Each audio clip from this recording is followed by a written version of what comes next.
Hello everybody, welcome to the Nook. And I have this dragon model, it's been on my shelf for years, and I think it's about time we give it a coat of paint. Along the way, I'll show you some of my mistakes and share some tips I learned along the way. Disclaimer, I did not design this model, and I do not claim to be an expert painter. It's just a hobby I enjoy, and I hope you can enjoy the process along with me. Let's get to it. The first thing I did was get the model primed and ready to paint. Priming is necessary for the paint to stick to the bottle, else the paint will just peel away. And the method I use for priming is called zenith highlights, where you paint from a light color primer from the top to give a sense of light direction. It also helps me visualize the areas that need to be light and dark. Next, I gave each area a medium base coat. The body got a dark, almost black metallic paint.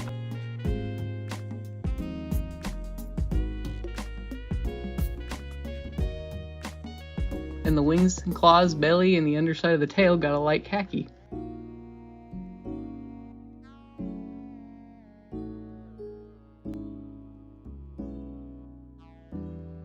Then I began painting the wings. This was definitely the hardest part of the project for me. The wings have these ridges that form little triangles on the outside. Every triangle I painted a light orange that got progressively more red until reaching the outside.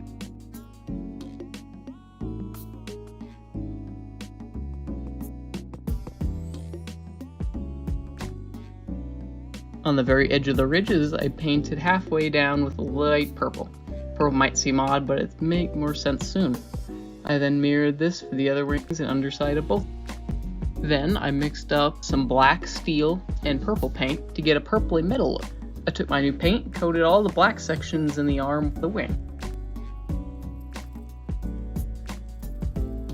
I then took a light purple and silver and dry brushed all of the highlighted sections on the body. Dry brushing is where you take a light brush with barely any paint on it and go over all the high sections. It should deposit only a small amount of paint. This method gives highlights and depth to your model.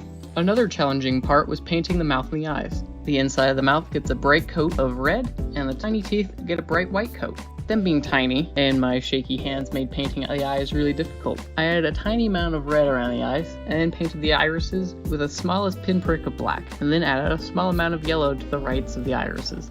Overall, I think I did pretty well on the eyes, a lot better than some of my other eyes. The only thing left to paint was the base. I started by giving a thin base of light brown, and then gave it a coat of watered down dark brown paint that settles in each of the little cracks. I then painted all the rocks with a gray and touches of light green for some moss. But I didn't like how that looked, so I went over the dark brown with a dark green to make it look more like grass.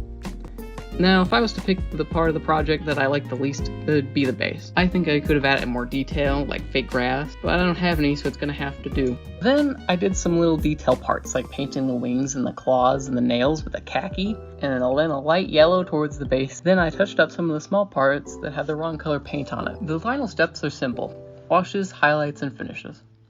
I gave all the khaki parts a brown wash. Wash is where you take a watered down paint into the recesses of the model and then wipe off some of it to leave only the color in the recesses. This helps blend colors and darkens parts of the model. Then I added a light, almost white dry brush to the edges of the wings and the tail. To add something extra, I coated the wings and the tail with a glossy coating, and I think it brought the whole thing together. Lastly, I glued the pre-painted fireball to the mouth of the dragon. If you want to check out how I painted this, the video link is in the description below. And now, we're on to the B-roll shot.